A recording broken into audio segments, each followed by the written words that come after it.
Flying. Serene, swift, and weightless. Well, it does take strength and energy, especially when taking off, but it does pay off. Flying opens up new hunting methods and feeding grounds.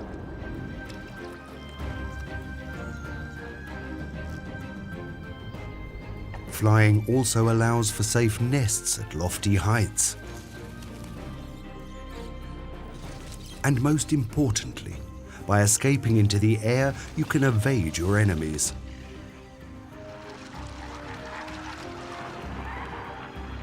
And yet, there are birds that prefer to travel on foot. Some 40 species have given up flying, like the shaggy kiwis, the primeval South Island takahes, and the gigantic ostriches. But what are the advantages? Isn't it wonderful to fly? Why would you want to do without it?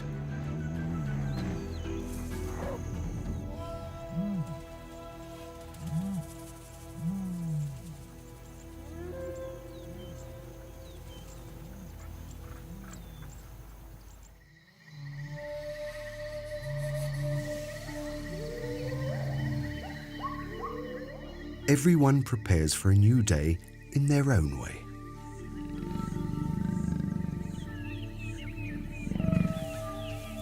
The cattle egret starts with some balancing exercises. The widder with air acrobatics. This is the savannah, home to the largest birds on Earth. The male ostrich is a little darker and larger than the female. Both weigh over 100 kilos.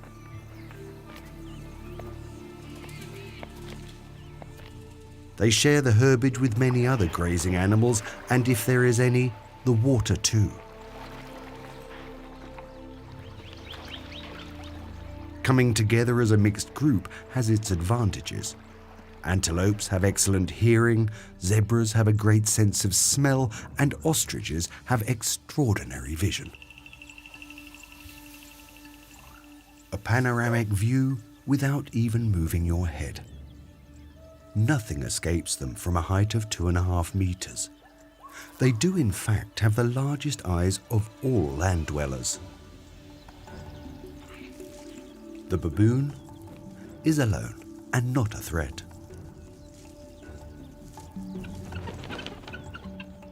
The guinea fowls are constantly preoccupied with themselves. But this predator demands caution. However, the hyena is trotting along calmly. Spirit of the hunt? Not really. If need be, one has to be able to run. In this respect, nothing can beat ostriches. They are the best endurance sprinters on Earth, managing to run up to 20 minutes at over 60 kilometers an hour.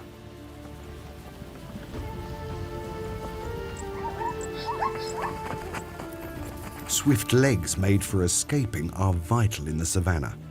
Even the young new to this world begin their life circle by hitting the ground running.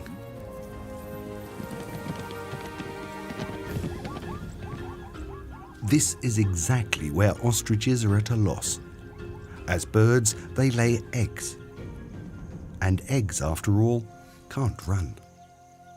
And how do they bring up their offspring, unprotected in the savannah? As the breeding season approaches, ostrich roosters' legs and beaks redden. These are outward signs of their inner state.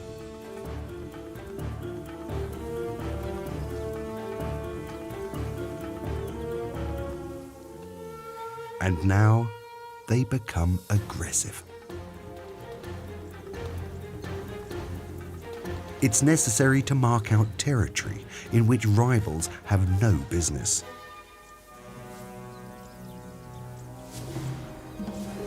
They show off what they have in a display of virility.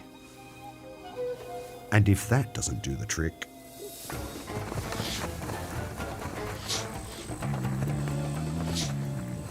Mating season fills the blood with adrenaline.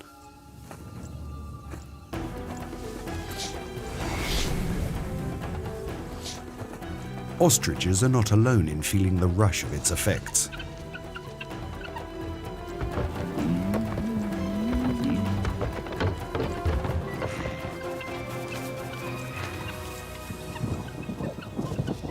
And there's something brewing in the skies above.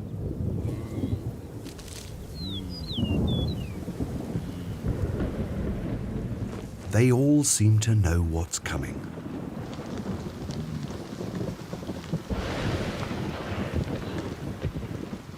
Water from above cools their tempers. Everyone gets wet in their own way.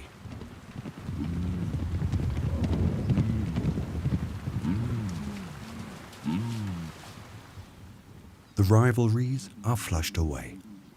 A relaxed neighborhood. Who owns what territory?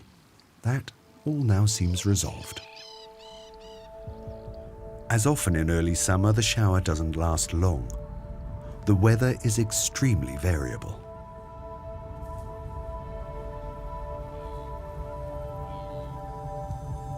And with the light, lust returns. Now the ostrich rooster with his red legs courts the hen. Her with spread wings, an especially alluring gesture. And he knows what is expected of him. He throws himself at her feet and shows his talents.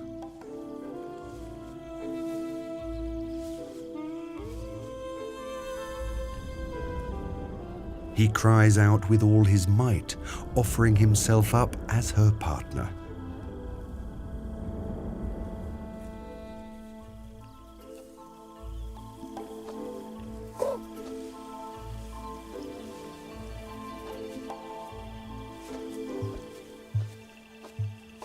Success. She seems impressed and invites him to mate on the spot.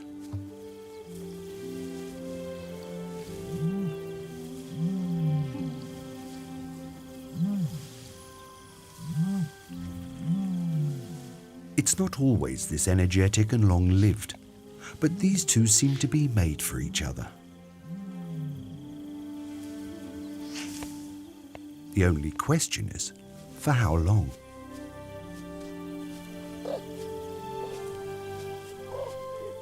Will they stay together? Or will they each, as is more usual, go their separate ways? Only a few moments pass, then all is made clear.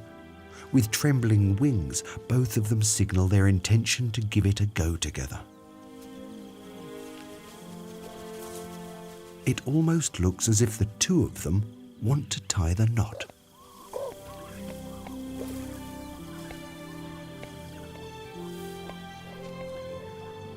All this can, of course, be achieved with a little less effort. All it takes for the bee-eaters is a freshly caught insect. Small gifts can also seduce.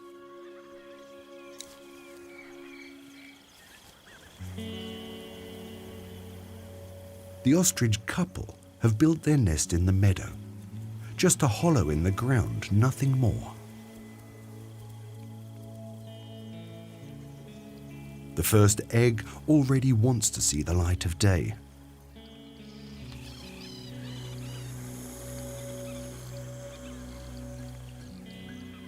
It takes less than a minute. A bit of pushing, a bit of groaning, then she lays the cornerstone for a new family.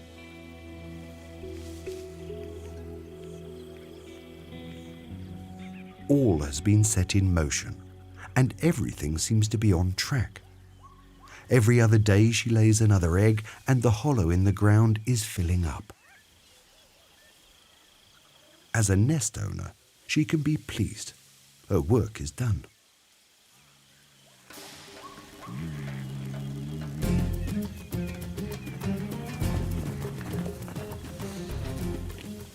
Her neighbors, on the other hand, are still courting and mating all around her. Without settling permanently or building their own nests, the females must find somewhere to lay their eggs.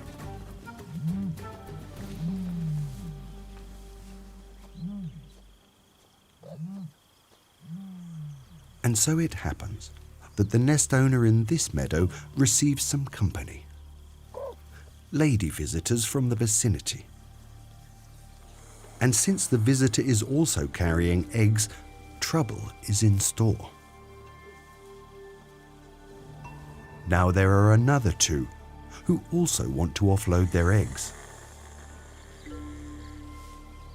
The three of them now try to get the hen to stand up and don't quite play fair. As soon as the nest has been vacated, one of the hens lowers herself to lay her own egg with the others. The other two are jostling for their chance.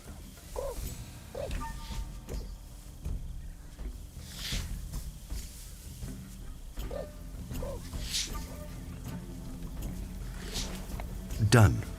One more egg and all finished. Then the next one with one more egg.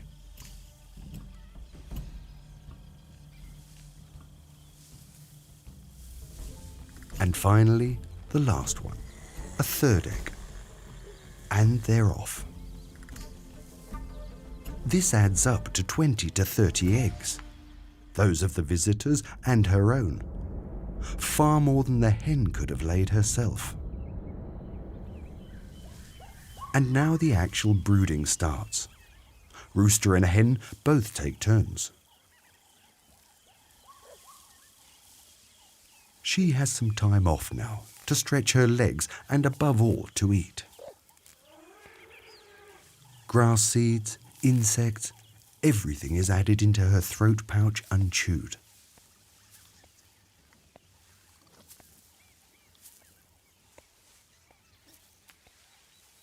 And from time to time, a few stones. Just like grinding stones, they help to mince the food when the contents of the throat pouch finally slide into the stomach.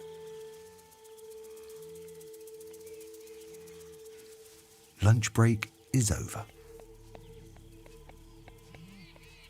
Rooster and hen greet each other at the nest, chattering before the changing of the guard ritual. Both need to be able to depend on each other. Alone, the eggs would not hatch.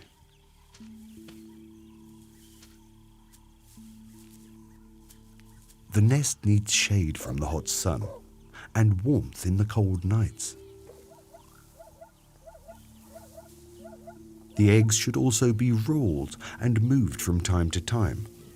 This is just a precaution to avoid what's inside sticking together, helping it better develop. In short, the eggs need round-the-clock protection and care.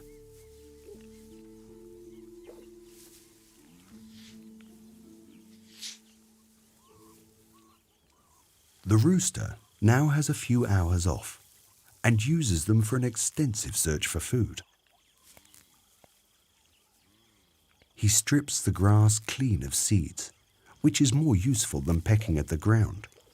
After all, he doesn't want to go hungry when it's his turn on nest duty. But he somehow forgets the time and returns late. Understandably, his partner at home reacts indignantly and rushes off as soon as he approaches without a greeting.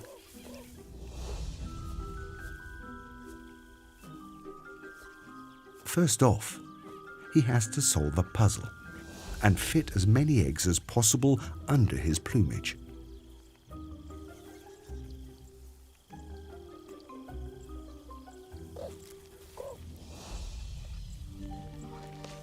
Not so easy when your brain is smaller than your eye.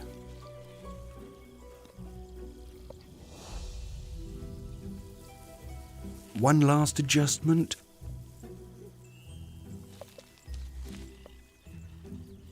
And everything fits. Or perhaps there's one last little touch.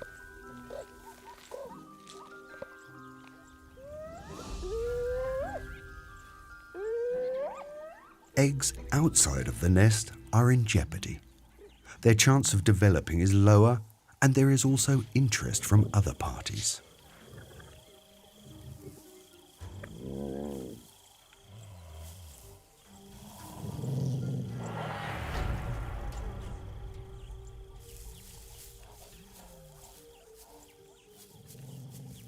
But how to open the egg? The hyena's jaws are too small.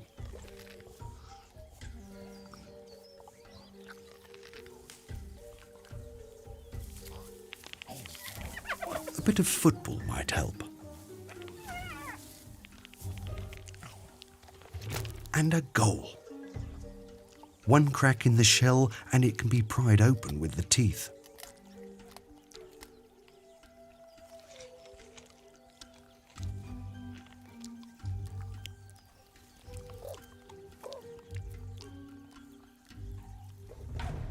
This egg made a good breakfast, but now perhaps for something a little more substantial. The Kori bustard may be sluggish. It weighs 20 kilos and prances like a little ostrich. But when it really matters, which it does now,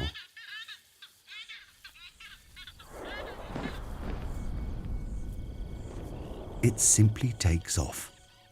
The Kori bustard, Africa's heaviest bird that's still able to fly.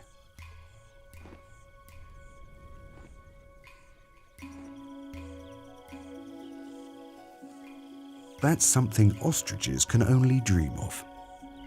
Have they become too heavy? Is this the reason they can no longer get airborne? It can't be as simple as that, because there are featherweights that do without flying, as seen in New Zealand's Avifauna.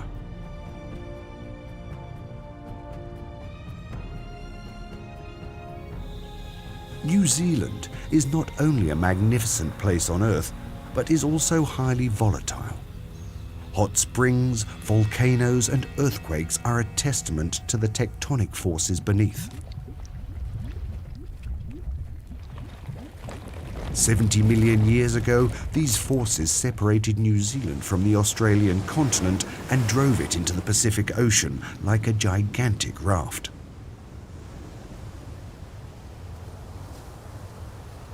It was random chance that there were no mammals on this raft, no nimble and dangerous predators. The development of life in New Zealand took a very special path. This is where unique reptiles like the tuatara originate.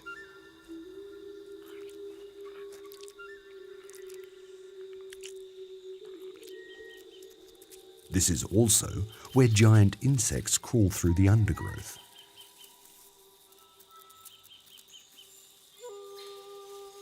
And it is where some birds, like the ostrich, have given up flying altogether. For instance, the famous kiwis, New Zealand's national bird. In contrast to the ostriches, they are small, hardly larger than crows. Being overweight can't be their reason for walking.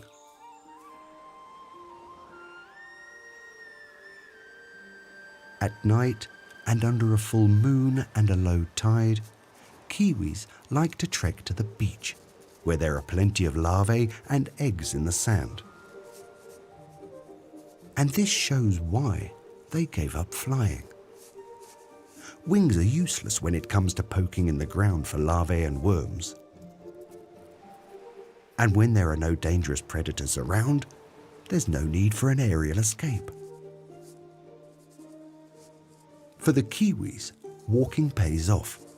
They save the energy that is required for flying. They've even discarded the wings themselves, wingless throughout the night.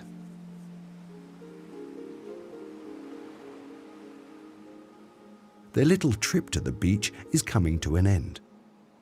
Time for one more sip for the road, and back into the woods. Little birds, but big runners. A kiwi is not swept off its feet that easily. New Zealand, the land where birds walk, many of them at least.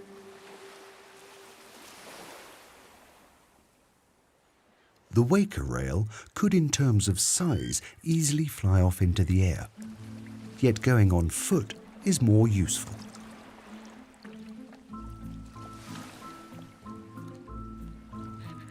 Doing this, it leaves no stone unturned in its search for food.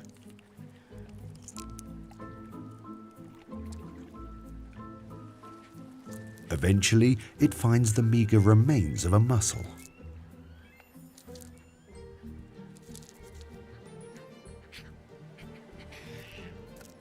Surely there must be better than this. Hopping, not flying, to the chowder. A bird through and through, except for its inability to fly.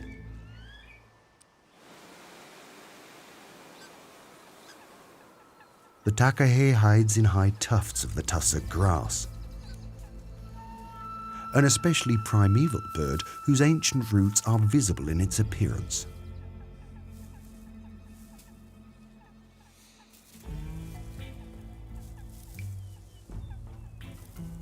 It too is a pedestrian.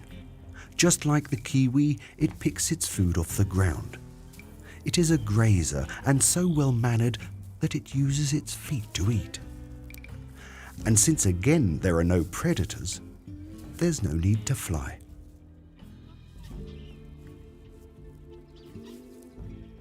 Flying might be nice, but also a waste of energy. Better to invest that elsewhere, like fostering chicks, for example.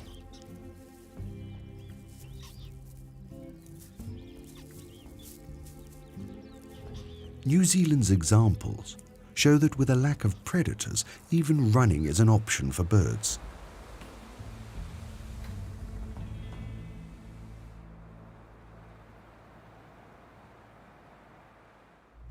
But in Africa, no one can say there's a lack of predators. One might think this would be the worst environment imaginable for flightless birds.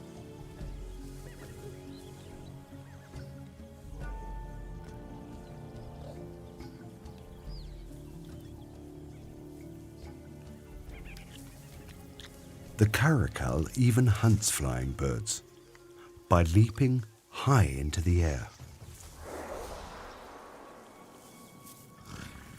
This nest is hanging a little low for safety.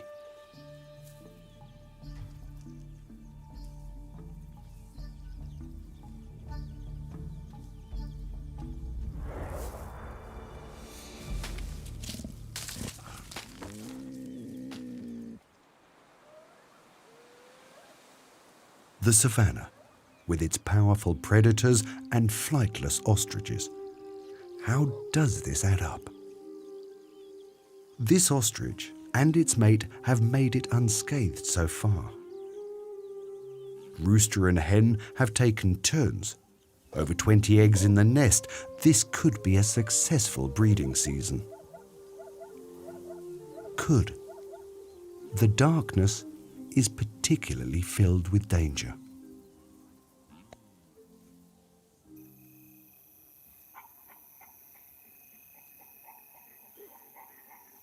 It's seemingly quiet among the trees. A mob of baboons spends the night in the branches, but its proximity to the ostrich nest is no coincidence. They wait until dawn before they begin their raid.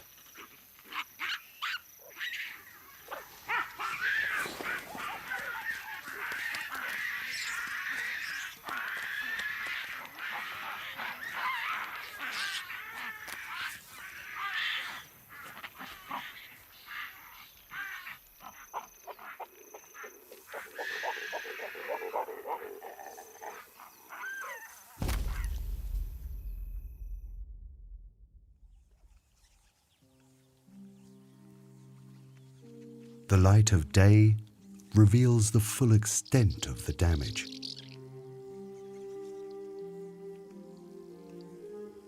What was once fostered so carefully is now scattered and broken. The parents seem perplexed,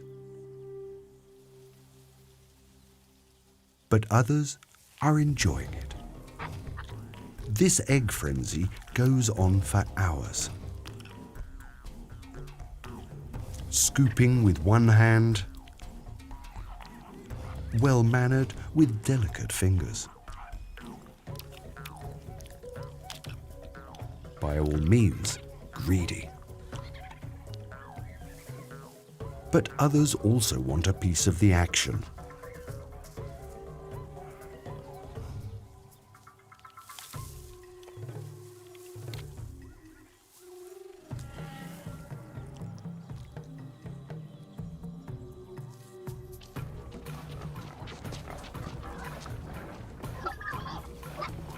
The warthogs dig in.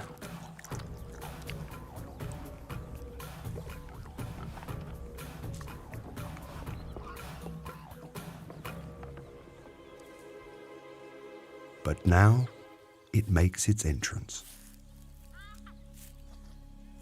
The Egyptian vulture. It spotted an egg that's still safe and sound. It's much too hard for its beak. This could be a solution. If it hits the mark.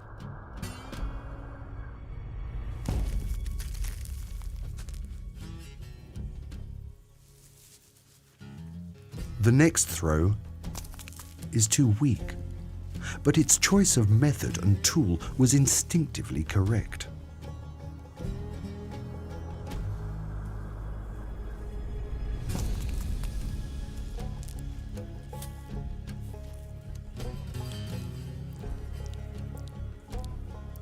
In this manner, the vulture eventually reaches the egg's yolk, all at the expense of the ostriches, who have been robbed of their brood.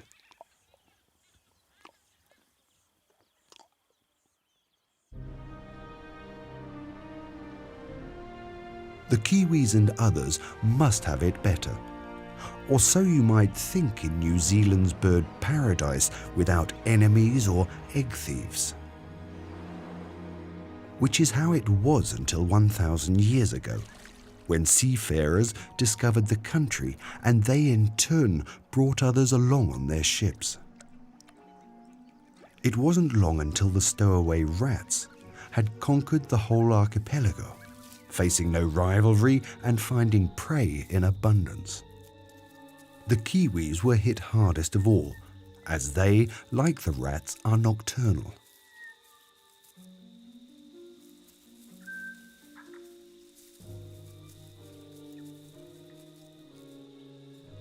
Cats were supposed to decimate the rats, but instead of hunting rodents, they went for the clumsy chicks of the flightless birds. Possums, introduced for fur farming, were then added to the mix. Though they forage for vegetation, they prefer to eat eggs and chicks.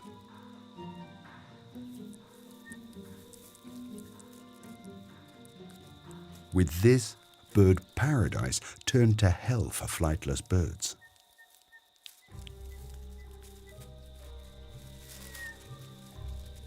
And then came the martins, imported from England as a supposed bioweapon against runaway rabbits and their frenetic breeding.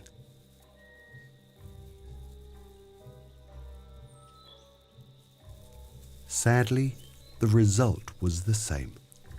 The martins ignored the rabbits, preferring eggs and the chicks on a richly dressed table. These imported predators caught the flightless birds completely unawares. The number of Kiwis is decreasing particularly rapidly. They are anything but prolific in their reproduction, usually only laying one egg per year. The future does indeed look grim for New Zealand's flightless birds.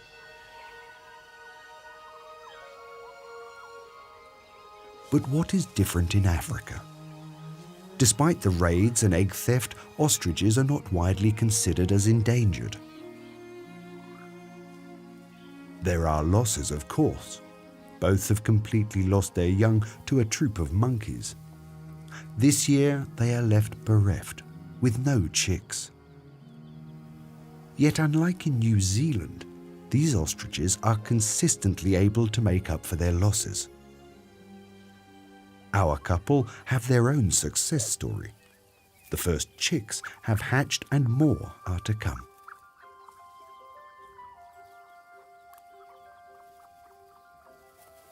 New to this world and still a little dizzy, they have to stand on their own 2 feet. And peck on their own, or they don't get fed. Of course, they run the risk of some things not being quite to their taste.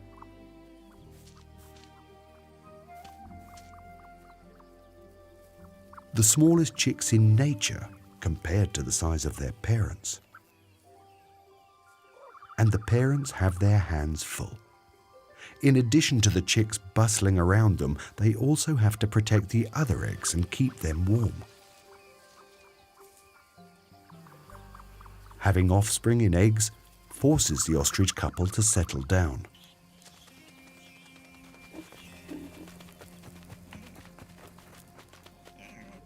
Mammals like the warthogs are more mobile.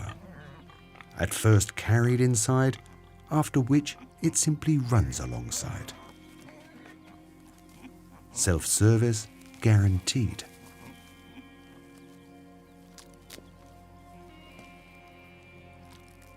Yet nutritious milk requires nutritious food. A little meat with the grass wouldn't hurt. She would certainly not turn her nose up at a chick if only she could get hold of it.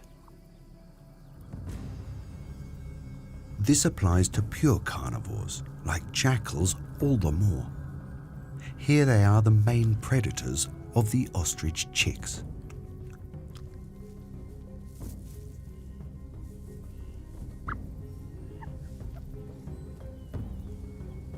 But need to respect the wary parents.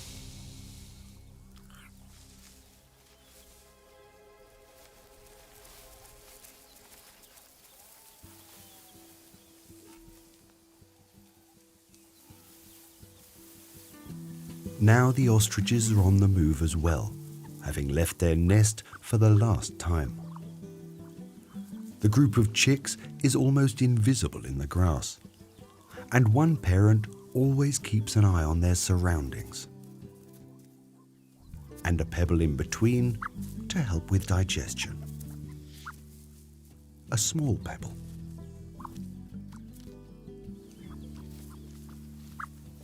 Every failed attempt is a lesson, but green grass turns out to be everyone's favorite.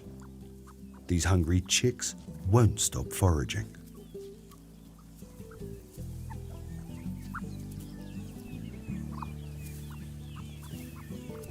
Birds are not ruminant, or they would be able to take a break and snooze while they chew.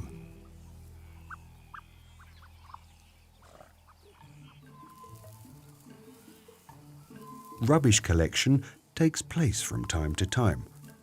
It's quite likely that the orb also contains ostrich dung.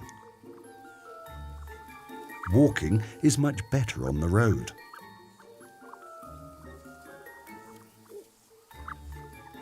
Even the dung beetles seem to know this. On smooth sand, they can really get the ball rolling.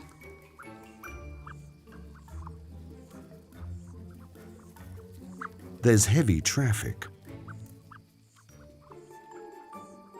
There's nothing to eat on the carriageway, but importantly, walking swiftly trains the legs.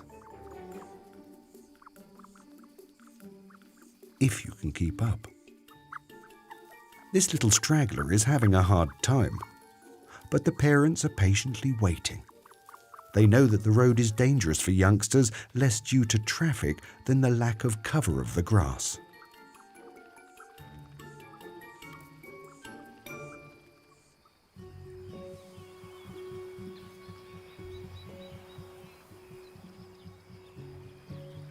but you can also be spotted in the high grass. From above, from a bird's eye view,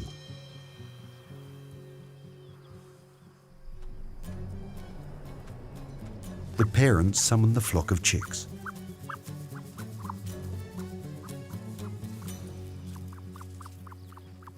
Shielded by the parents, no bird of prey would dare attack now.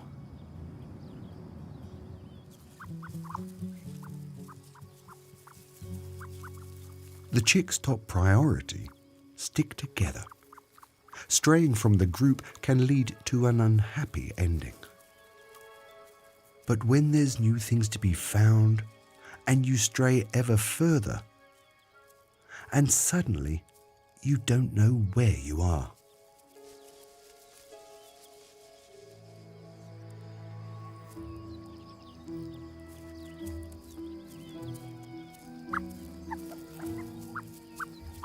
When the grass blocks your view and your parents can be neither seen nor heard.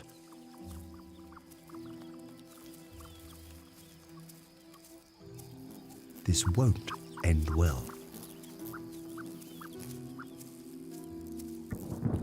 And to top it all off, a storm is approaching.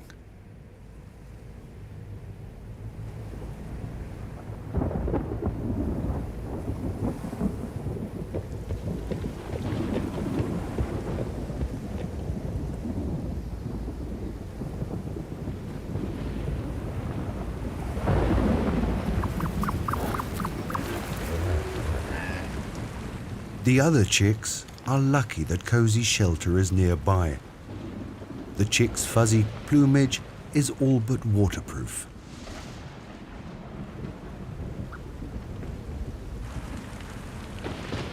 The parents are no strangers to these showers. They patiently await the end of the thunderstorm.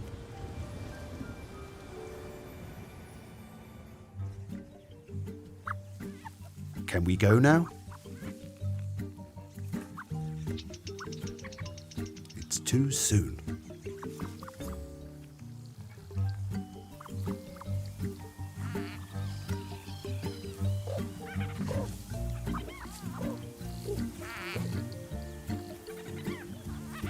Well, perhaps now.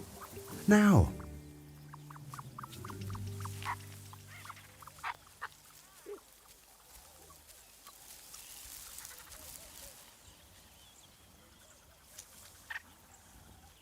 Preparing for the next leg of the journey.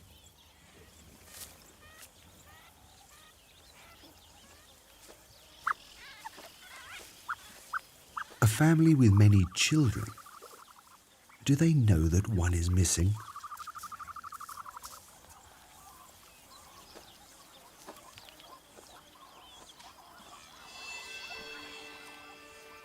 The sun has long since gained the upper hand. Around noon, temperatures rise to over 40 degrees.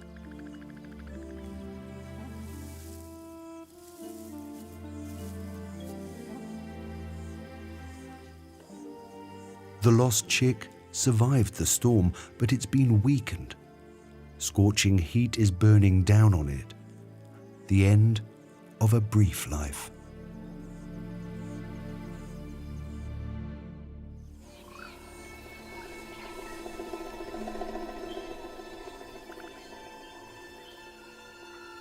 Midday heat is weighing heavily on the savannah. All who can are searching for a place to rest.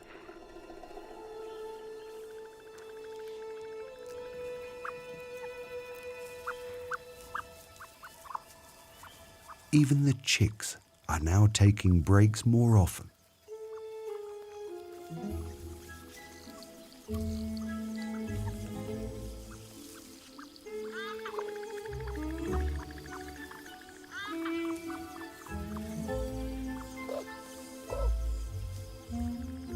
Even a flightless bird can't walk all the time.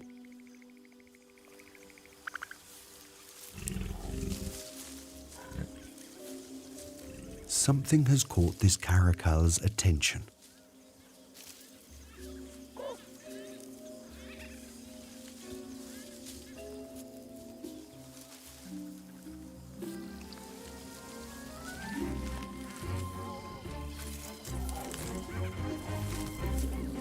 It tries to resuscitate the dead chick in its own particular way.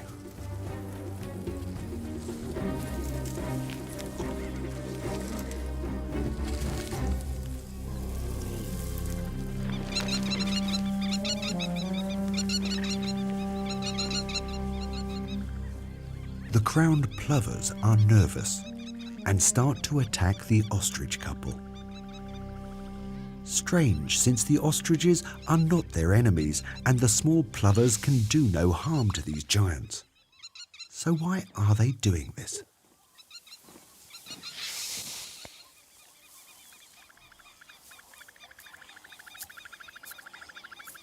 The plovers have offspring too, and fear for a large ostrich foot striking one of their flightless young accidentally.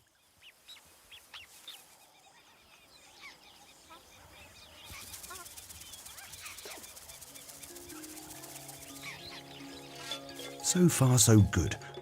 They annoy the large birds until they change their course and move on.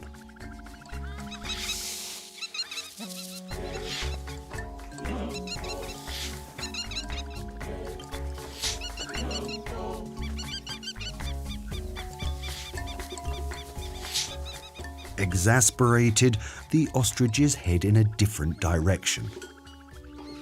This tail unfortunately came out of this a little worse for wear.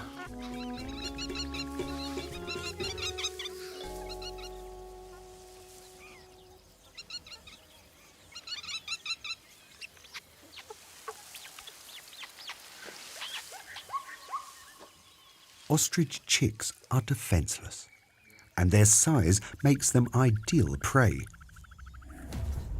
even for omnivores like warthogs.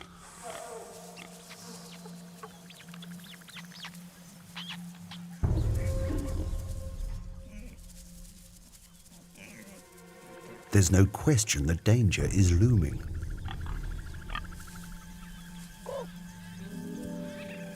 The father stays with the chicks, while ostrich mother attends to the warthogs.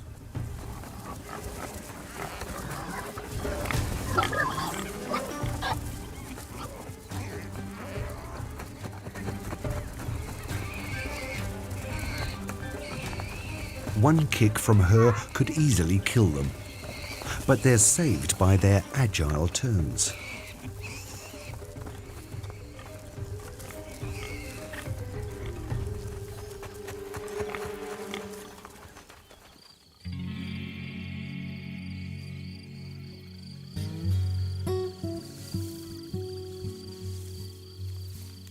The golden evening provides the illusion that all is calm and peaceful.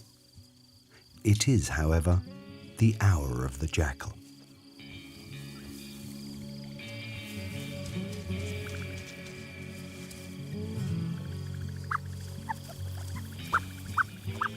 Vigilant and mistrustful, the ostrich couple continues searching for a place to spend the night.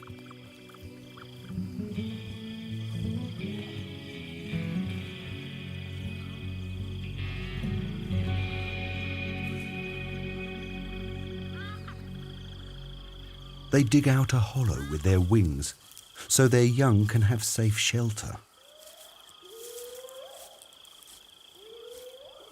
Predators lurk, awaiting their chance.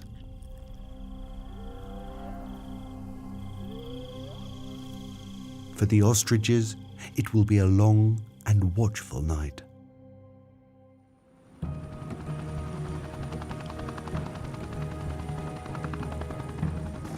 The flightless birds of New Zealand are in a very different position and would be lost without the help of human beings.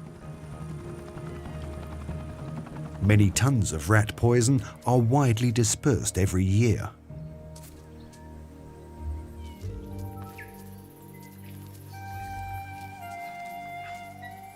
The bait is there to take the pressure off the kiwis, whose future hangs in the balance.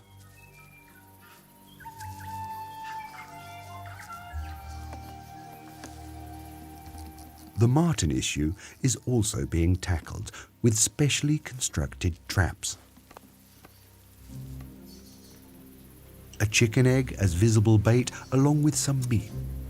Then, just as with a mousetrap, the bar is cocked. Now all it needs is a marten.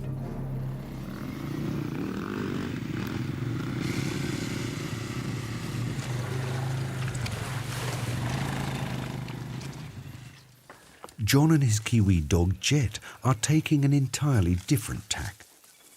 As a ranger, he looks after the birds and fosters them. He's fitted his Kiwis with transmitters so he can locate at least their general whereabouts. But now he's in for a surprise. The Kiwi dog lives up to its name and tracks down a new Kiwi burrow.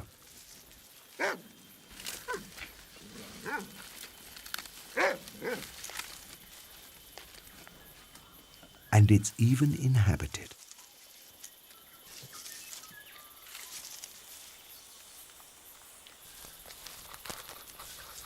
With a skillful grip on the legs, John now has one more fosterling.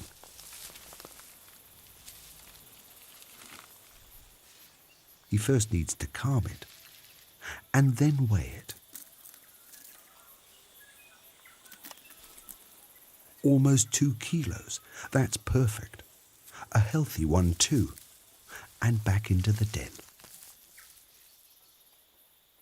John is going to take it under his wing, as it has none of its own. Much has happened at the marten front line, or so scientist Ines Brokema is hoping. The bar killed it instantly. It's a pity for the beautiful animal, but New Zealand's heraldic bird would soon be something of the past without addressing the problem of the martens.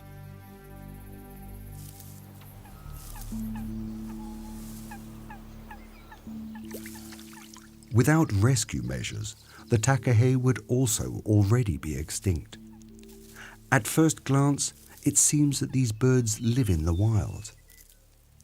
But they are in fact trapped behind gigantic fences and thus safe from predators like rats, cats or martens.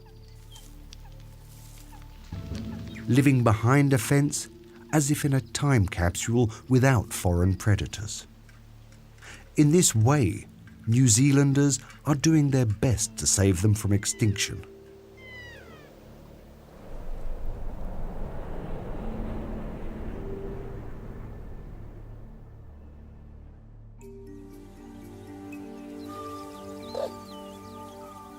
What's so different in Africa?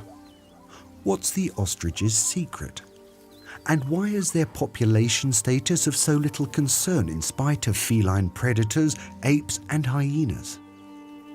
Despite their chicks being so vulnerable and despite being rooted to the ground for their entire lives. Mother and father would have liked a little more peace and quiet. But once again, it's the chicks that demand a start to the day.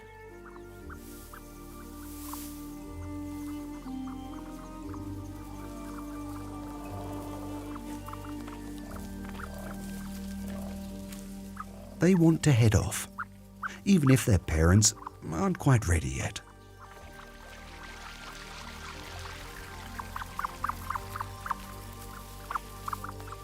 The little chicks have a hard time, and only 1 in 10 will survive to adulthood, a shockingly low number. And yet the ostriches survive in their own right.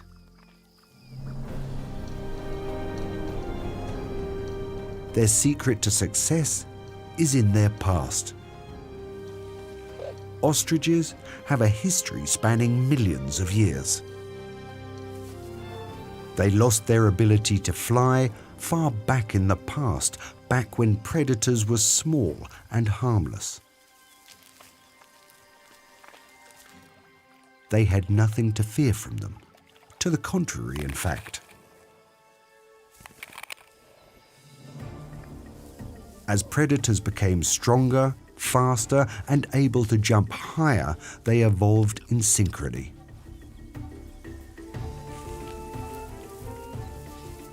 They also gain tremendously in weight and size, which an animal no longer needing to fly can afford. They even developed a faster foot with only 2 toes, able to always stay ahead of their enemies. When sprinting, they use their tiptoes and manage 4-meter paces. Little wonder that grown-up ostriches have practically no enemies. What's problematic is the high mortality rate of the chicks. As a countermeasure, they create large nests filled by multiple hens. In this way, they can offset losses with a greater number of chicks. And even if they lose their offspring, ostriches can live for over 30 years, allowing for multiple breeding seasons. This too is a strategy that has ensured their survival. Africa's flightless birds have a long history that they share with their adversaries. In stark contrast with New Zealand, they have been able to evolve with their enemies and coexist with them, flying high without taking off.